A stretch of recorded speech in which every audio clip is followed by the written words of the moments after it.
ایک روز علاؤالدین خلجی اپنے امیروں کی مسلسل بغاوت سے بہت تنگ آ گیا۔ اس نے اپنے خاص مشیروں سے مشورہ کیا کہ اس بغاوت کو ہمیشہ ہمیشہ کے لیے کیسے ختم کیا جائے۔ انہوں نے اس بغاوت کی 3 وجہ بتائی کہ اکثر بغاوت انہی وجوہات کی وجہ سے ہوتی ہے۔ نمبر 1، بادشاہ کا رعایا کے حال سے بالکل بے خبر رہنا۔ نمبر 2، ملک میں شراب نوشی کا عام رواج ہونا۔ اور نمبر 3، اراکین سلطنت کا آپس میں گہرے تعلقات ہونا۔ علاؤالدین خلجی کو اپنے امیروں کی یہ رائے بہت پسند آئی۔ اس نے تمام برائیوں کو دور کرنے کا فیصلہ کر لیا۔ رعایا کے حال سے باخبر رہنے کے لیے اس نے جاسوس مقرر کیے، جس کی وجہ سے رعایا کی تمام خبریں بادشاہ تک پہنچنے لگی۔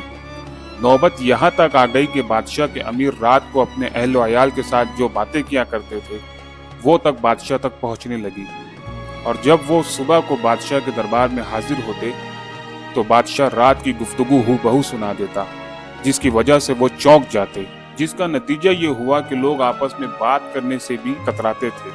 دوسرا قدم جو علاؤالدین خلجی نے اپنے زمانے میں اٹھایا وہ شراب پر پابندی تھا۔ بدایو دروازے کے پاس کتنے ہی شراب کے مٹکے خاک میں ملائے گئے اور تمام شراب زمین پر بہا دی گئی۔ باداخار جب بہتی ہوئی شراب کو دیکھتے تو حسرت سے کہتے کہ کاش ہم مٹی ہوتے۔ سونے چاندی کے وہ برتن جو شراب پینے اور پلانے کے لیے استعمال کیے جاتے تھے انہیں پگھلا کر سکوں میں تبدیل کیا گیا اور شاہی خزانے میں جمع کر دیا گیا۔ اس کے بعد علاؤالدین نے مہنگائی کی طرف توجہ کی اور اپنے خاص مشیروں سے مشورہ کیا کہ سلطنت کے پاس جو خزانہ ہے وہ 6 سال تک چل سکتا ہے، تو شاہی خزانے میں اضافے کے لیے اور فوج میں اضافے کے لیے ہمیں کیا کرنا چاہیے۔ اس پر امرا نے رائے دی کہ بادشاہ کو اشیاء کی قیمت کم کرنی ہوگی۔ اس کے پس منظر میں ان کا یہ خیال تھا کہ اگر مہنگائی کم ہوگی تو فوج کو تنخواہ بھی کم دینی پڑے گی۔ ہر شے کی قیمت حکومت کی جانب سے طے کی گئی اور تاجر کو اس میں کمی بیشی کرنے کی اجازت نہیں تھی۔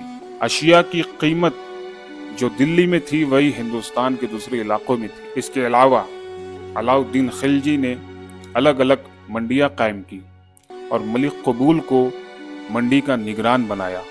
وہ تاجروں پر کڑی نظر رکھتا تھا۔ اگر کوئی شاہی حکم کی نافرمانی کرتا تو اسے سخت سزا دی جاتی تھی۔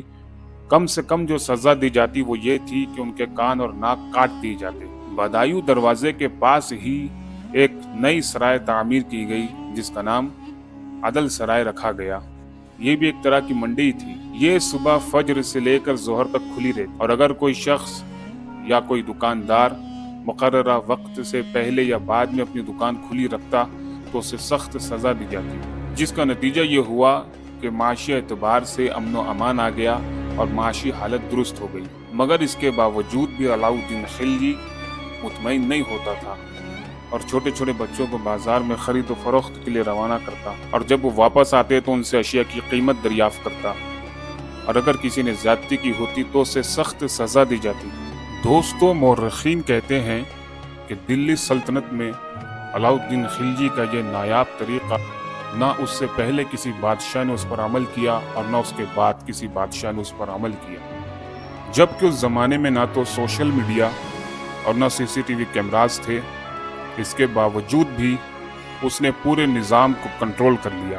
تو یہ تھا آج کا ہمارا ویڈیو کو لائک کریں اور کمنٹ کرنا نہ بھولیں، اور چینل پر نئے ہو تو چینل کو سبسکرائب کریں تاکہ اسی طرح کی ہماری ہر ویڈیو سب سے پہلے آپ تک پہنچ سکے۔